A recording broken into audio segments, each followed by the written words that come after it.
Quelle est la frontière entre la passion et l'interdit? Je me posais cette question alors que j'observais mon directeur de recherche, un homme charismatique et brillant, dont les paroles avaient toujours une résonance particulière en moi. Il était, sans aucun doute, la personne la plus fascinante que j'ai jamais rencontrée. Son regard pénétrant semblait percer mes secrets les plus intimes, tandis que je m'efforçais de conserver mon calme lors de nos réunions. La tension entre nous grandissait chaque jour, comme un fil tendu prêt à se rompre. D'un côté, il y avait moi, une étudiante dévouée et ambitieuse, déterminée à réussir dans mon domaine. Mon envie de me distinguer dans mon cursus était immense, mais cette aspiration se mêlait peu à peu à un sentiment plus profond envers lui. Sa simple présence me troublait, et chaque contact fortuit pendant nos séances de travail me faisait frissonner. De l'autre côté, il y avait lui, le directeur, dont le charme et l'expérience étaient indéniables. Toujours professionnel en apparence, mais certains de ses regards semblaient aller bien au-delà de la neutralité. Le dilemme était clair, l'éthique académique face à une attraction irrésistible. À chaque rencontre, je me demandais si tout cela n'était qu'une illusion ou s'il ressentait lui aussi cette connexion inexplicable. Le doute planait, aussi dense que la brume qui enveloppe Paris aux matinées d'automne. Nous savions tous deux qu'il ne fallait pas franchir cette ligne, mais l'attirance était tangible, presque électrique.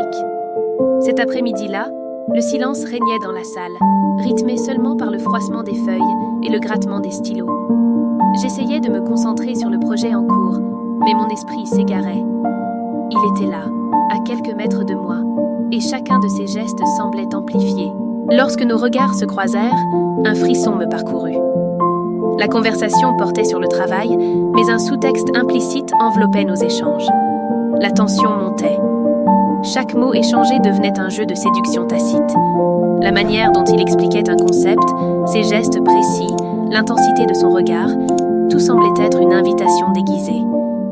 Je me demandais sans cesse si je devais faire un pas en avant ou reculer, mais la curiosité l'emportait. La pièce, remplie de livres, devenait le théâtre d'une lutte silencieuse entre nos désirs et les règles académiques. Ces dernières, censées nous protéger, semblaient s'effacer peu à peu. Cette nuit-là, je ne trouvais pas le sommeil. Les images de son sourire et de ses regards dansaient dans mon esprit. L'idée d'une rencontre plus personnelle me laissait tirailler. Je savais que céder à ce désir pourrait ruiner ma carrière, mais l'envie était irrépressible. Dans le calme de la nuit, le doute se mua en une nécessité presque désespérée. Je devais savoir s'il y avait vraiment quelque chose entre nous. Le lendemain, je me préparais pour notre réunion, partagée entre l'anxiété et l'excitation. L'atmosphère était chargée de tension dès son arrivée et tout changea en un instant. La discussion sur le projet reprit, mais l'énergie qui circulait entre nous était impossible à ignorer. Le moment décisif approchait, et je sentais qu'un événement crucial était sur le point de se produire. La discussion autour du projet prit une tournure plus personnelle. Il me posa des questions sur mes aspirations, et la façon dont il se pencha légèrement vers moi me fit perdre tout sens du focus. Ce qui était en jeu semblait dépasser de loin mon avenir académique. Je me sentais vulnérable, mise à nu, et l'idée d'avouer ce que je ressentais m'effrayait au plus haut point. Nos regards se croisèrent à nouveau, empreints d'une intensité indéniable. Ce qui se passait entre nous n'était pas simplement une attirance, c'était une connexion profonde, impossible à ignorer. Il m'encouragea à partager mes pensées, et dans un élan de courage, je décidai de prendre le risque. Ce que j'ignorais alors, c'est que cette décision nous mènerait sur un chemin imprévisible, où désir et raison s'affronteraient, et où nos limites seraient testées de manière insoupçonnée. Les semaines suivantes furent marquées par une tension croissante. Chaque réunion devenait une sorte de laboratoire émotionnel, où la chimie entre nous était palpable. Alors que je m'efforçais de me concentrer sur le travail, mon esprit revenait inlassablement à lui. Les discussions autour du projet devinrent plus personnelles, et la distance physique entre nous semblait se réduire à chaque rencontre. Il commença à se livrer davantage, révélant des aspects de sa vie personnelle qui le rendaient encore plus fascinant à mes yeux. Cette vulnérabilité qu'il exposait m'attirait irrémédiablement. J'avais l'impression de jouer à un jeu dangereux, où chaque faux pas pourrait entraîner des conséquences irréparables. La peur d'être découverte me tenait éveillée la nuit, mais l'idée d'un futur sans lui devenait de plus en plus insupportable. Un après-midi, après une réunion particulièrement intense, il m'invita à prendre un café. Mon cœur s'emballa en entendant ces mots. C'était une invitation que j'avais secrètement espérée, mais qui me terrifiait tout autant. Ce café allait-il être un espace de confidence ou un terrain miné d'émotions? Lorsque j'arrivais au lieu de rendez-vous, l'attente était presque insoutenable. Il était là, et le regard qu'il me lança fit se nouer mon estomac. La conversation débuta de manière légère, mais rapidement elle s'approfondit. Une anxiété mêlée d'excitation m'envahit. L'atmosphère autour de nous s'évanouit, et pour un moment, il n'y avait plus que nous deux, connectés dans une bulle qui défiait toutes les règles. À chaque échange, la tension montait. Il partageait ses passions, et je me laissais aller à rêver. L'idée d'un futur ensemble devenait de plus en plus tangible. Pourtant, le poids de ce que nous faisions pesait lourdement sur mes épaules. Ce café était à la fois un refuge et un champ de bataille. La conversation se transforma en un jeu de questions-réponses, où chacun cherchait à percer les véritables sentiments de l'autre. Les mots flottaient entre nous, lourds de sens. Il me regarda dans les yeux, et l'espace d'un instant, le monde autour de nous sembla s'éclipser. Nous avions créé un endroit rien qu'à nous, où les règles habituelles n'avaient plus cours. La tension culmina en un moment qui bouleversa tout. Il se rapprocha, et la distance entre nous disparut. Lorsque ses mains effleurèrent les miennes, ce fut comme une décharge électrique. Je savais que nous franchissions une ligne dangereuse, mais il m'était impossible de reculer. La connexion entre nous était bien trop forte pour être ignorée. Dans cet instant suspendu, je mis de côté mes peurs et me laissai emporter par l'émotion. Ce qui avait commencé comme un désir interdit s'était transformé en quelque chose de bien plus profond. C'était un amour qui défiait toutes les conventions. À chaque rencontre, la passion grandissait et les règles devenaient de plus en plus difficiles à respecter. Je savais que je m'aventurais sur un terrain dangereux, mais l'idée d'abandonner cette relation me paraissait insupportable. À mesure que notre relation s'intensifiait, les conséquences de nos actes commencèrent à apparaître. La pression extérieure s'accumulait et la peur d'être découvert rendait chaque instant encore plus exaltant. Chaque rendez-vous devenait un défi, un test de nos limites. L'adrénaline de ces moments volés, dans des lieux où nous ne pouvions être vus, alimentait notre passion. Un soir particulièrement chargé d'émotions, nous décidâmes qu'il était temps de franchir une nouvelle étape. Le désir nous consumait, et l'idée de vivre cette passion à découvert semblait irrésistible. Ce qui était autrefois un secret bien gardé était sur le point d'être dévoilé. Le moment approchait, et l'expectative emplissait l'air. Pourtant, le dilemme moral demeurait. Que ferions-nous si nous étions découverts? La balance entre la passion et l'éthique oscillait sans cesse.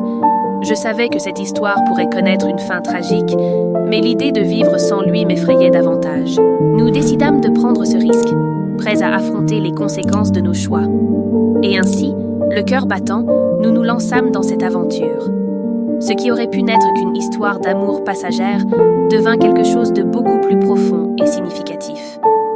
Notre amour défiait les normes, mais il nous unissait d'une manière inébranlable. La passion était intense, et le lien que nous partagions était plus fort que tous les obstacles.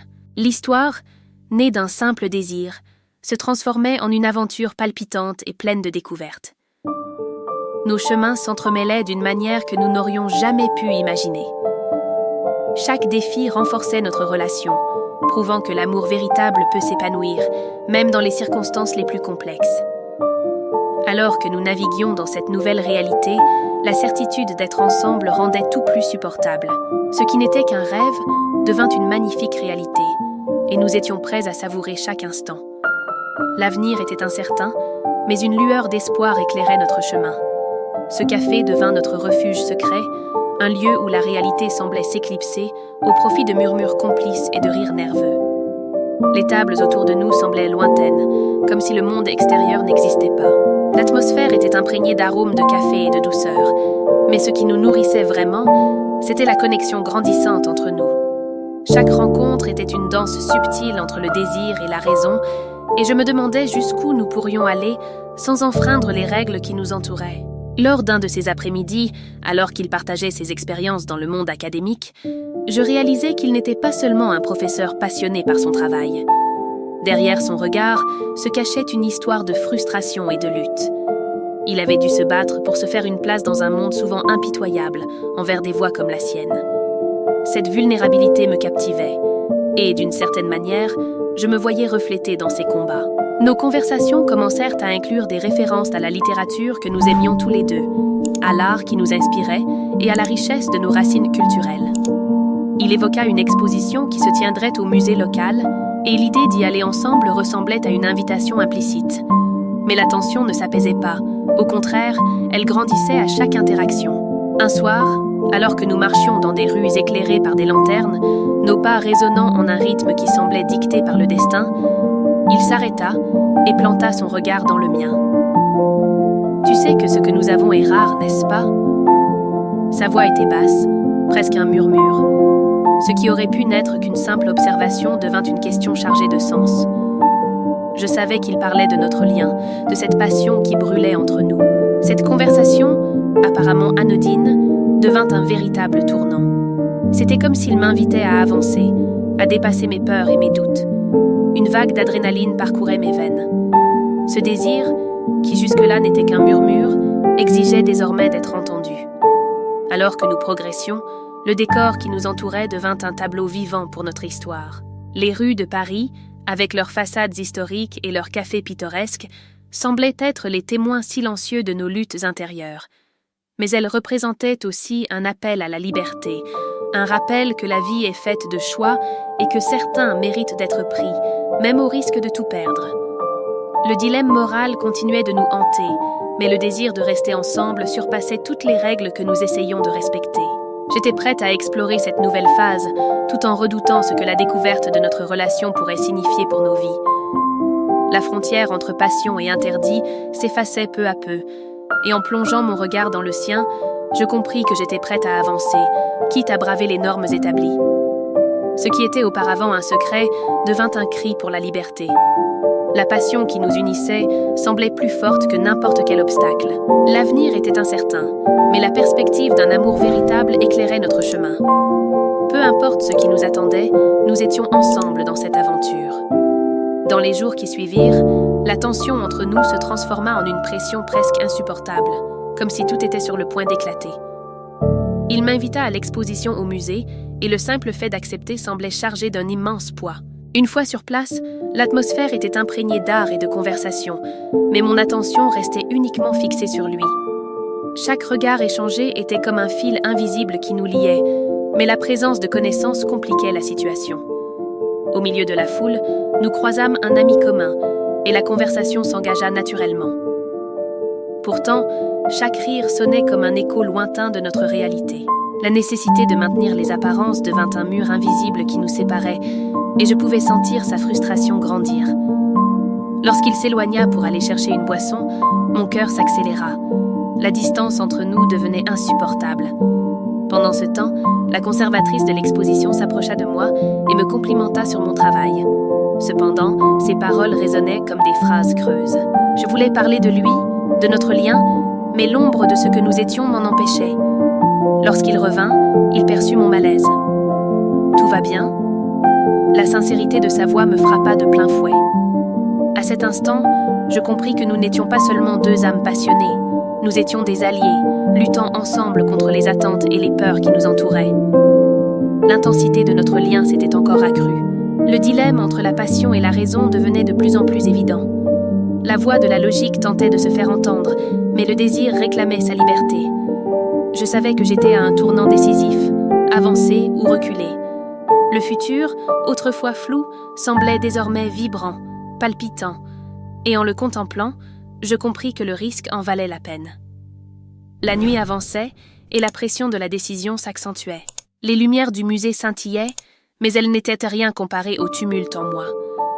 Je repensais à sa proposition de partir, de voyager ensemble. L'idée de s'échapper, ne serait-ce qu'un moment, semblait une échappatoire bienvenue. Pourtant, le poids des attentes de la société nous suivait comme une ombre. Alors que le groupe se dispersait, un visage familier s'approcha et aborda des sujets d'avenir.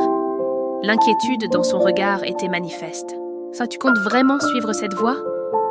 La question resta suspendue dans l'air.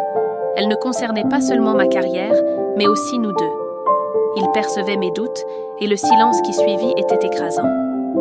Quand il revint, ses yeux accrochèrent les miens avec une intensité presque désespérée. « Il faut qu'on décide », dit-il d'une voix basse mais déterminée. À cet instant, le brouhaha autour de nous s'éteignit. Les rires et les conversations se réduisirent à un bruit de fond, et je n'entendais que le martèlement de mon incertitude. La conservatrice, percevant peut-être la tension, intervint avec un nouvel échange sur une exposition future. Mais parler de mon travail sans évoquer notre réalité me semblait insupportable. « Excusez-moi, j'ai besoin d'un moment », dis-je en le prenant par la main pour quitter l'agitation. Dans le couloir silencieux, le temps semblait suspendu. « Prenons ce risque », déclarai-je, et la flamme dans son regard me répondit sans hésitation. Mais avant que nous puissions partir, un cri perça depuis la salle principale. Instinctivement, nous courûmes vers l'origine du bruit. La scène qui nous attendait était chaotique. Un corps gisant au sol, immobile, et une foule de convives paniqués formant un cercle autour. Mon cœur s'emballa.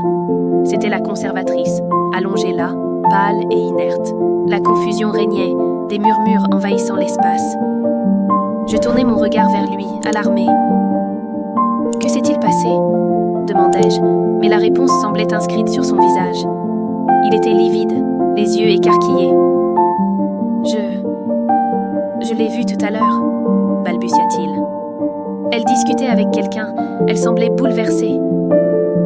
Cette révélation me heurta comme un coup. Il en savait plus qu'il ne l'avait laissé entendre. Avec qui parlait-elle ? Qu'est-ce que tu ne m'as pas dit ? Ma colère bouillonnait, mêlée à une peur viscérale. Avant qu'il ne puisse répondre, la police fit irruption, rompant notre échange. Autour de nous, l'air était chargé d'une tension palpable. Chaque visage dans la pièce semblait dissimuler quelque chose, et l'idée que l'un des invités pouvait être responsable de ce drame me glaça. Nos projets d'évasion s'effondrèrent en un instant. À la place, nous étions pris dans une toile de mystère et de méfiance. Ce qu'ils savaient pouvait tout changer entre nous, et le futur que nous avions rêvé semblait désormais hors de portée, éclipsé par une vérité qui menaçait de tout détruire. La police avait commencé à interroger les invités, et l'atmosphère devenait de plus en plus oppressante. Les visages familiers prenaient des airs étrangers, chacun semblant cacher quelque chose. Ils se tenaient à mes côtés, mais la distance entre nous paraissait insurmontable. La révélation qu'il avait vu la conservatrice se disputer avec quelqu'un me hantait. « Tu dois tout me dire », insistai-je, mais il secoua simplement la tête, incapable de formuler une réponse. Autour de nous, la scène se déroulait comme au ralenti. Les sirènes, les flashs des caméras, le murmure nerveux de la foule. Un policier s'approcha de nous, ses questions semblant résonner dans ma tête. « Vous la connaissiez bien ?» Sa voix était ferme, ses yeux scrutant chacun de nos gestes. « Oui, mais... » répondis-je en lançant un regard accusateur dans sa direction. Il l'a vu discuter. Le silence entre nous se creusa davantage, et je compris que la confiance que nous avions bâtie était en train de s'effriter. Alors que le policier prenait des notes, je sentais que chaque mot non prononcé, chaque secret caché, ne faisait qu'approfondir le fossé entre nous. Ce qui avait été un rêve d'avenir se transformait en un véritable cauchemar. La méfiance s'installait, et je ne savais plus à qui accorder ma confiance. Sous la pression de la situation, je pris une décision. Plutôt que d'attendre des réponses qui ne viendraient peut-être jamais, je choisis de me concentrer sur moi-même. Je m'éloignais du groupe, respirant profondément pour tenter d'éclaircir mes pensées.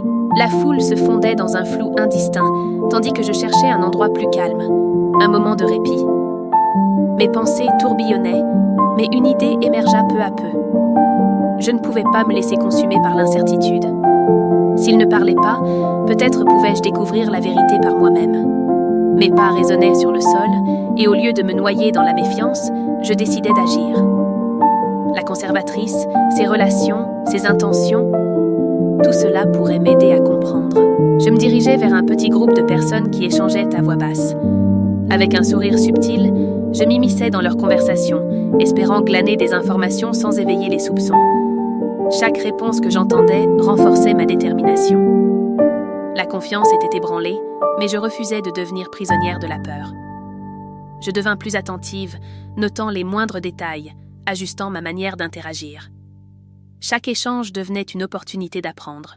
Pas à pas, je réalisais que la véritable transformation ne dépendait pas uniquement des révélations des autres, mais aussi de la force que je pouvais puiser en moi. Tandis que les discussions autour de moi s'intensifiaient, un sentiment d'urgence m'envahissait. Chaque mot chuchoté semblait lourd de sens, et je savais que je devais rester vigilante. La conservatrice, évoquée à demi-mot, était ma cible. Si je parvenais à découvrir quelque chose sur ses intentions, cela pourrait tout changer. Je me focalisais sur une femme aux cheveux gris, dont le regard trahissait une connaissance plus approfondie des événements qu'elle ne voulait le montrer. Je m'approchais d'elle d'un air désinvolte, évoquant une récente exposition comme prétexte. La conversation s'engagea, mais le temps jouait contre moi. Des regards curieux se tournèrent vers nous, et je savais que je devais agir rapidement. Lorsqu'elle mentionna un événement privé où la conservatrice serait présente, mon cœur s'emballa. C'était l'opportunité que j'attendais.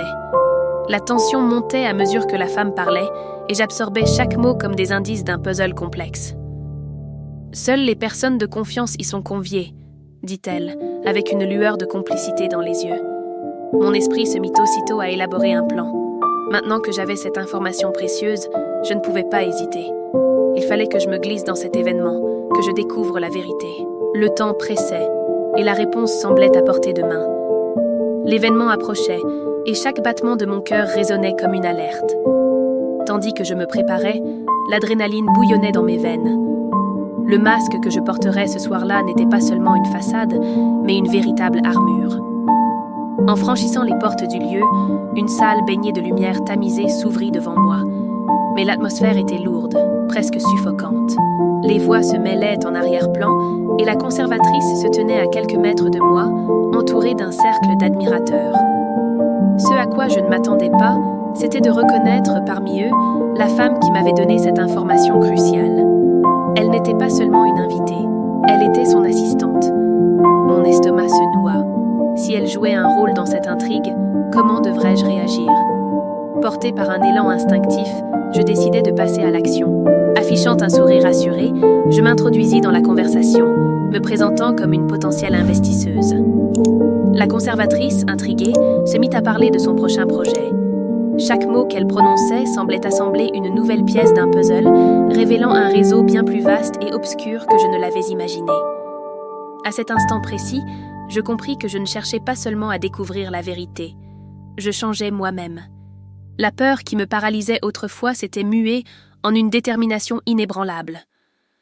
Le pouvoir de l'information était désormais mon allié, et j'étais prête à m'en servir. Ce qui paraissait être une simple rencontre s'était transformé en une bataille stratégique où l'art véritable consistait à percer les secrets. À la fin de la soirée, les révélations bouleversèrent non seulement mon destin, mais également celui de la conservatrice, qui dut faire face aux conséquences de ses actes. Le réseau de corruption que nous avions exposé ébranla les fondations du monde artistique. La force que je pensais ne pas avoir était désormais en moi, et la vérité, telle une lumière éclatante, ouvrit la voie à de nouveaux commencements.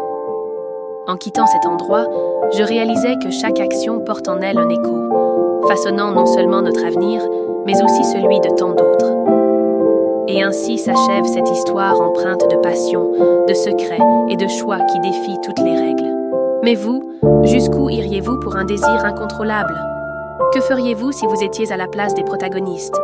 Partagez vos réflexions dans les commentaires. Elles sont essentielles pour continuer à créer des récits aussi captivants. Si cette narration vous a plu et que vous souhaitez découvrir davantage d'histoires intrigantes et immersives, abonnez-vous dès maintenant à la chaîne. Activez la cloche de notification pour ne rien manquer de nos prochaines vidéos qui promettent d'être encore plus intenses et riches en émotions. Partagez cette vidéo avec quelqu'un qui aime les récits passionnants et restez à l'écoute. Notre prochain contenu pourrait bien vous surprendre. À très bientôt.